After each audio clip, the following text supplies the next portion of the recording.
There are growing numbers, however, in this age of 25 to 34-year-olds. But there are people who are not yet middle-aged. There are people who are not yet in affluence, so they're not as affluent. So there are powerful opportunities for you with this younger age group. But they aren't going to be the ones buying $50 bottles of wine unless it's for a very special occasion.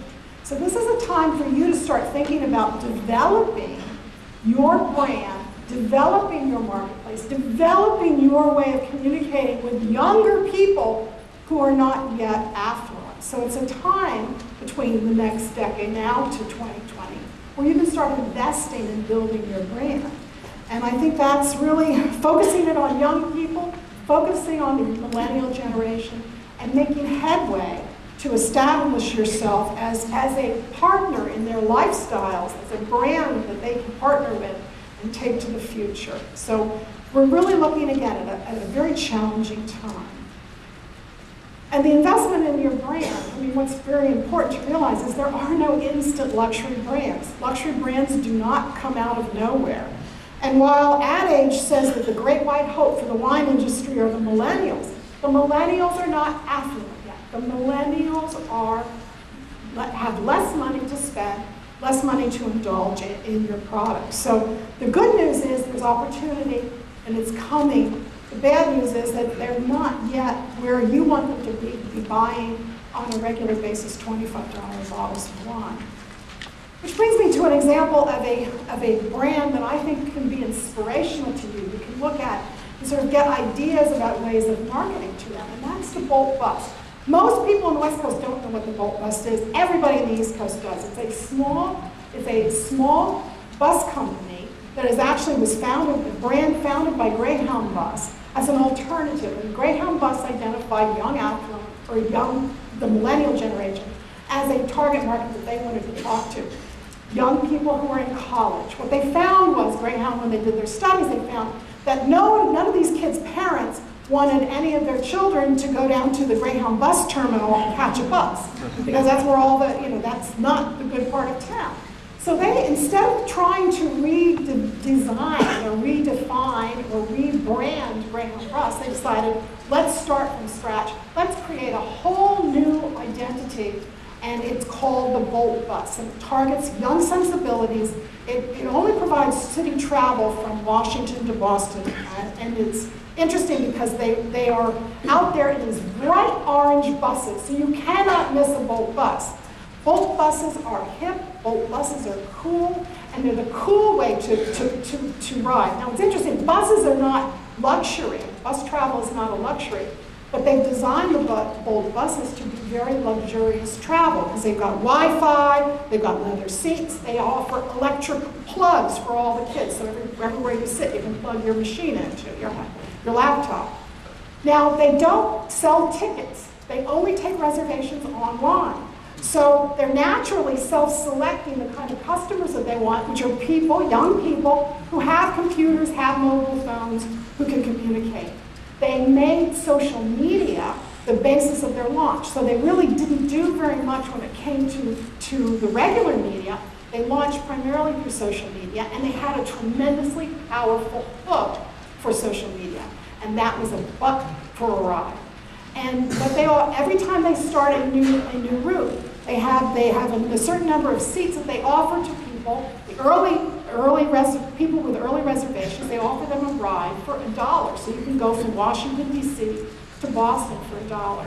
And then they step it up. No ticket on a Bolt bus costs more than $25. It's been tremendously successful, and it really is a brand that was designed to hit the sensibilities of these millennial young people. So as you're thinking about your brand, and you're thinking about what can we do with our winery, you want to kind of start to think about building buzz as a way of adding value. So how can we convince people that they're getting a $30 bottle of wine for $25? You gotta have a buzz. You gotta have a hook that captures the interest. And things that you may find interesting may not be something that's of particular interest to your customers. So you really need to understand and sit and talk to these people and think about the world from their point of view. Now, I think about wine, and I know there's been a lot of talk, and we always comment on the corks, and then the artificial corks, and then the screw tops. You know, I love screw tops. I think they're just wonderful. But I don't think that's really as buzzworthy as boxed wine. Boxed wine is something that I've read a lot about, I've talked to people about. It really does change the dynamics. And I tell you, I always have at least 1 or 2 boxes of wine in my house because it just makes so much sense to me.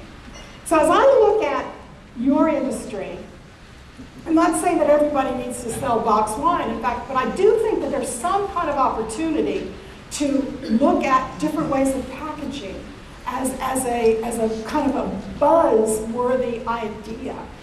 Maybe really superb wines in boxes. If I think about, I think the glass bottles. I mean, when I grew up, I only knew milk in a glass bottle. My children, however, have never seen milk in anything but wax cartons or plastic cartons. So I think there are really opportunities of looking at the traditions that bind you and saying maybe we need to look outside of those traditions and find alternatives. And through finding those alternatives, we may create buzz. Now, as we think about other aspects of the consumer, we want to look at trends in luxury purchase behavior. And as I say, my study is different from what Mark talked to you about because I'm doing self-reported information. So really the value of my information is comparing it. The apples to apples is this comparison that goes over a long period of time. Again, we survey every 3 months. The average income throughout 2009 has been about $300,000. So we really are hitting a very high income demographic. And for these customers, for these people at $300,000 average income, they are still making changes to their lifestyle based upon this economy and the changes in the economy. Now, not as much. The pink line is 2008 changes. The blue turquoise line is 2009. The golden line is the third quarter of 2010. So there's not as many changes. So people are getting more or less, making less changes, but they're still making changes. 80% of the people that we survey still say that they're making changes in light of the economy. So we aren't out of the woods yet.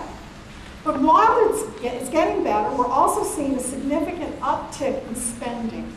Now, there are 2 metrics that we measure in our luxury tracking survey. One is purchase incidence. That's a percentage of people that buy, percentage of affluents that buy luxury in a particular category in a particular time period, and spending. Purchase incidence and spending are 2 totally independent variables. So I'm just going to tell you about spending. Spending has gone up. It's gone up about 45% since the first quarter of 2009. So that seems pretty wow, and that looks pretty neat, and makes us feel good. However, if we chart not the spending, but we chart the percentage of change in the spending, what we see is the biggest uptick came from the second quarter 2009 to the third quarter 2009. And it's been leveling off and going down ever since. And what does that mean to you? What it means to you is that the pent-up demand for luxury that kept people out of the marketplace from the period of this heavy economic crisis has really been released. People are starting now to level off their spending, and it actually went down slightly in the third quarter, and it looks to me like it's going to go down in the fourth quarter. I just got the back. I didn't really have time to analyze it fully, but it does look like it's leveling off in terms of percentage growth. Now, we also need to look a little bit deeper into spending, too, to find out who's spending so much more. And it's very clear who's spending the most amount of money and who's driving the growth are the ultra-affluents. That's that top 2%. These are the people that have got a lot of money and are spending a lot of money. And their shift, they've spent 53% more in the time period from first quarter 2009 to third quarter 2010. And that's about, for their 53%, that's over $20,000 increased spending. Now the Henrys have gone up a very decent 33% in terms of reported spending, but that's only $4,000. So you really see it's these ultra-affluents, the people who have a lot of money, who are really driving the growth in the marketplace. Now we look at wine, and that's one of the categories, one of those 22 different categories we survey on. And the amount spent on wine, I mean, it goes up and down from quarter to quarter, But overall, if we look at the trend track from 2009, that average amount of money spent on wine in 2009 was about $400 on a quarterly basis. Now in 2010, it's averaging about $500. So that's a very healthy 25% increase in the average amount of money spent. And I think that conforms with Mark's data too, about 25%. But as I think about wine consumption, and I think about it's really not people, probably not people buying more wine, because how much can you really drink? That's what I try very hard to drink a lot, but I can't. I just can't. So it's not probably increased in terms of volume. It's likely increases in terms of spend. They're spending more. They're buying more expensive bottles of wine. So I think that also does put the San Francisco Chronicle story, sort of suggests the finding there. But again, I do advise you, do not rest on your laurels. The worst, while it may be over, there's still tough times to come. Because we really are in a very challenging environment. The overall economy is still very dicey. 70% of the affluents do not believe that we are out of the recession at all. So there's still a lot of questions. We've sold our soul to China. We have got Social Security on life support. We are really, as an economy and as a country, we are really facing some really serious questions in terms of the overall economy.